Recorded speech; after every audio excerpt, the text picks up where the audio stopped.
छोड़ करके दो माननीय विधायक श्री पवन काजल जी और लखविंदर सिंह राणा जी ने भारतीय जनता पार्टी में शामिल होने की घोषणा की है।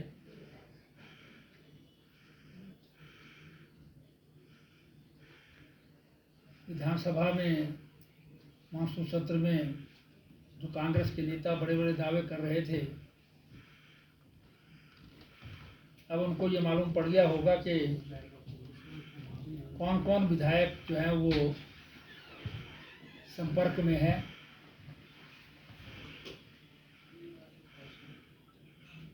और कौन किस जहाज को छोड़ करके जो है वो कूद रहा है।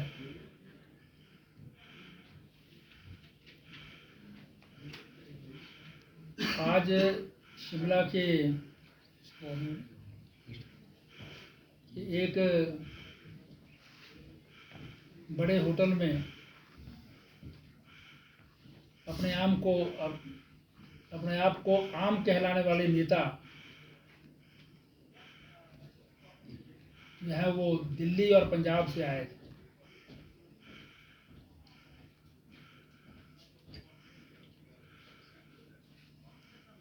इस पहाड़ी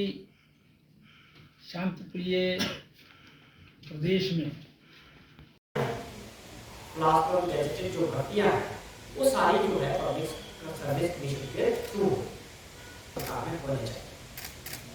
कल जिस प्रकार से माननीय मुख्यमंत्री ठाकुर जयराम जी की सरकार ने जो एक प्रयास किया चेयरमैन की पोस्ट भरने के लिए और 3 मेंबर गवर्नर साहब को भी और सभी लोगों को जो चीफ जस्टिस थे और सभी गणमान्य व्यक्तियों को चले 8:30 बजे आज सुबह राजभवन में इस तरफ से सरकार से और माननीय मुख्यमंत्री से जानना चाहते कि ऐसी कौन सी परिस्थितियां रही कि आप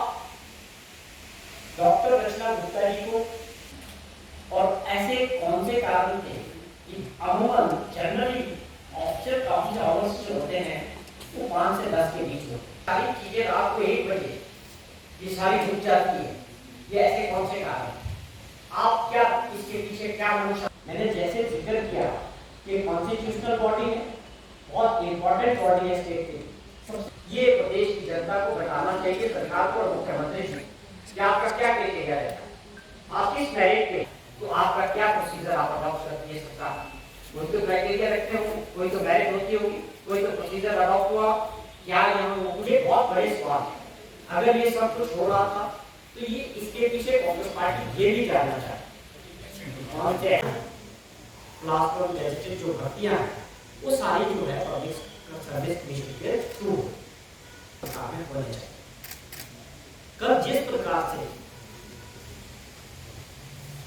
माननीय मुख्यमंत्री ठाकुर जयराम जी की सरकार ने जो एक प्रयास किया चेयरमैन की पोस्ट भरने के लिए और 3 मेंबर गवर्नर साहब को भी और सभी लोगों को जो चीफ जस्टिस थे और सभी गणमान्य व्यक्तियों को चले 8:30 बजे आज सुबह राजभवन में इस तरफ से सरकार से और माननीय मुख्यमंत्री से जानना चाहते कि ऐसी कौन सी परिस्थितियां रही कि आप डॉक्टर रचना गुप्ता जी को और ऐसे कौन से कारण थे कि अमूमन जनरली ऑफिसर काफी आवर्स जो होते हैं वो 5 से 10 के बीच होते हैं। सारी चीजें रात को 1 बजे ये सारी रुक जाती है, ये ऐसे कौन से कारण? आप क्या इसके पीछे क्या मंशा? मैंने जैसे जिक्र किया कि कॉन्स्टिट्यूशनल बॉडी है, बहुत इंपॉर्टेंट बॉडी है स्टेट की, ये प्रदेश की जनता को बताना चाहिए सरकार को और मुख्यमंत्री जी कि आपका क्या क्राइटेरिया है, आप किस मेरिट पे, तो आपका क्या प्रोसीजर आप अडॉप्ट करती है सरकार। कोई तो क्राइटेरिया रखते हो, कोई तो मेरिट होती होगी, कोई तो प्रोसीजर अडॉप्ट हुआ क्या। यहाँ मुझे बहुत बड़े सवाल है, अगर ये सब कुछ हो रहा था तो ये इसके पीछे कांग्रेस पार्टी ये भी जानना चाहती है। पार्टी आरोप नहीं लगा रही है। कांग्रेस पार्टी हिमाचल प्रदेश की जनता की तरफ से ये सरकार से जानना चाहती है माननीय मुख्यमंत्री जी से कि Himachal Pradesh public service commission में जिस प्रकार से कल 6 बजे शाम को जो है नोटिफिकेशन हुआ जिसमें एक चेयरमैन को डॉक्टर रचना गुप्ता जी को चेयरमैन के तौर पे और 3 मेंबर्स की जो है नोटिफिकेशन हुई थी। और सुबह 8 बजे आज माननीय गवर्नर साहब के पास गवर्नर हाउस में जो है उनका ओथ होना है। पहला सवाल तो ये है कि ऐसी कौन सी ये मजबूरी थी कि ये रात जो ऑफिशियल आवर्स हैं 10 से 5 सरकारी तंत्र के, आप उसको अडॉप्ट नहीं कर रहे हैं। ये बड़ा सवाल था कि ऐसा क्यों हो रहा है, जल्दबाजी में ये क्यों किया जा रहा है। दूसरा सवाल था कि रातों रात किस तरह से ये जो है ये अपॉइंटमेंट्स रुक गई, जो ये ओथ सेरेमनी थी ये क्यों रातों रात 1 बजे जो है कैंसिल कर दी गई है। तो ये बहुत बड़े सवाल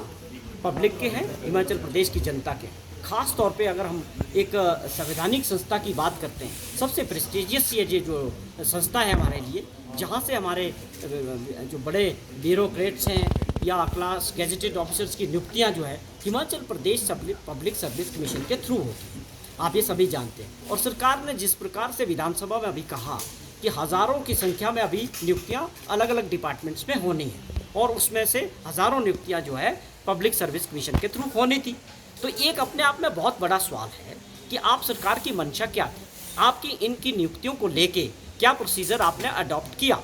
आप इनको बना रहे हैं, आपने क्या तरीका अपनाया, ये कौन सी मेरिट में आपने इनको लिया, किस तरह से इनका सिलेक्शन हो रहा था। केवल इस तरह से कि मुख्यमंत्री ने सोच लिया कि ये लोग वहाँ होंगे,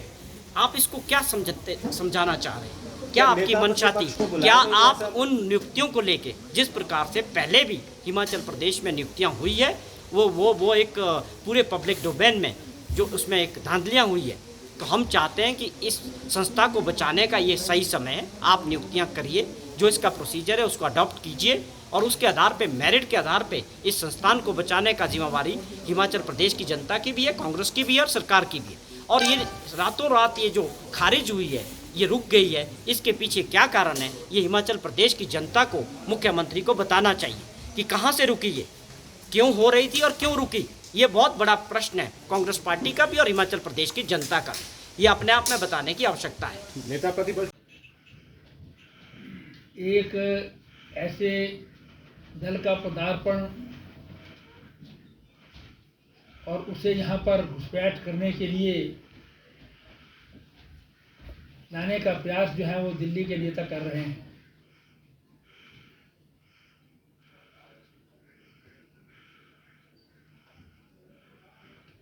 जिस पार्टी का जन्म अन्ना हजारे के नाम पर किया गया, जिस प्रकार से इंडियन नेशनल कांग्रेस महात्मा गांधी के सिर पर बैठकर के जो है वो सत्ता सुख भोगने का कार्य करती रही, उसी प्रकार से अन्ना हजारे के सभी जो है वो नीतियों को, उनके कार्यों को, उनकी विचारधारा को भूल करके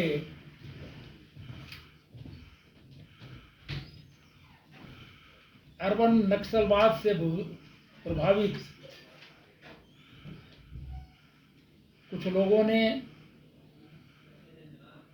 भारत की राजधानी दिल्ली में एक राजनीतिक दल का गठन किया।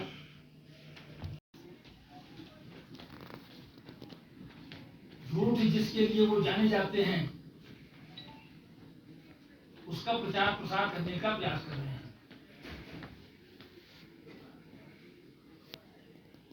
अन्य दलों से वहां की जनता के नाराजगी के कारण पंजाब में सत्ता प्राप्त करने में वो सफल हुए, लेकिन सत्ता प्राप्ति के तुरंत बाद पंजाब की कानून व्यवस्था, लॉ एंड ऑर्डर, आप आज जाकर के वहां देख सकते हैं कि उसके क्या हाल हैं। मशहूर गायक मूसेवाला की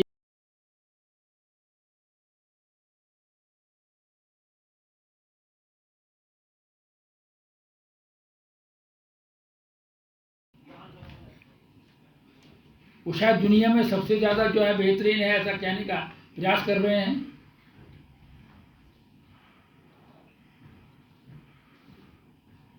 दिल्ली एक शहर की गवर्नमेंट है जहां पर अधिकांश काम केंद्रीय सरकार के द्वारा होता है।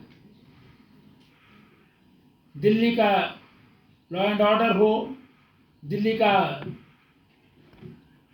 जो है वो न्यू दिल्ली म्यूनिसिपल काउंसिल जो है वो भी केंद्रीय सरकार के अधीन है, और जो वहाँ पर म्यूनिसिपल कॉरपोरेशन थी उनकी जो दुर्गति हुई है आपके कारण, उसका परिणाम ये है कि आज जो है वो नई म्यूनिसिपल कॉरपोरेशन बनाने के लिए पार्लियामेंट को कानून बनाना पड़ा।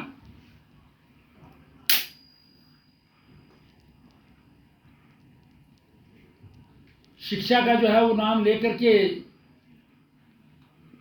वो स्थान स्थान पर बात करते हैं, विशेष रूप में हिमाचल प्रदेश में, कि हमारी शिक्षा का मॉडल दिल्ली मॉडल।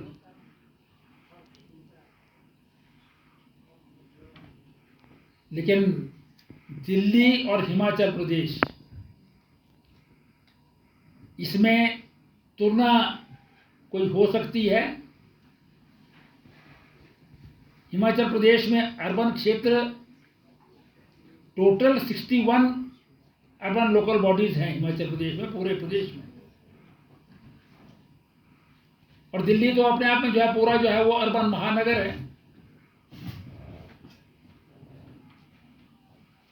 लेकिन वहां पर भी जो ये दावे करते हैं वो सब दावे इनके जो है खोखले निकल रहे हैं। दिल्ली के स्कूलों में जब से केजरीवाल की सरकार बनी है और मनीष सिसोदिया जो है वो शिक्षा विभाग उन्होंने देखना प्रारंभ किया है, उसमें 14-15 के बाद जो है वो आप 20-21 तक जो अगर देखेंगे तो प्राइवेट स्कूलों का प्रतिशत जो है एनरोलमेंट का वो बढ़ा है, और दिल्ली का जो GER है वो लगातार इनकी सरकार में घट रहा है, जनरल एनरोलमेंट रेशो जो है। एक वर्ष के अंदर अंदर जो है भर्ती करेंगे, लेकिन आज तक भी जो है वो इनके स्कूलों में 3,500 से अधिक जो है वो रिक्तियां पड़ी हैं, जो एक शहर के स्कूल हैं।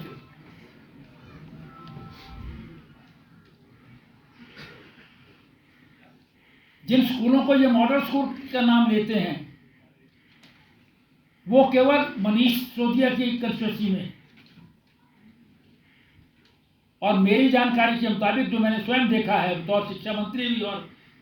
वहाँ के शिक्षक जो हैं जो यहाँ से बिलोंग करते हैं, वहाँ पर वो स्कूल जो है वहाँ पर स्विमिंग पूल है, लेकिन वो आज तक कभी ऑपरेट नहीं हुआ,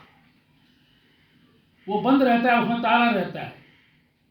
वो पड़पड़गंज में जो है वो एक स्कूल है जिसका नाम लेकर के जो है फोटो दिखा करके सबको भ्रमित करने का कोशिश करते हैं।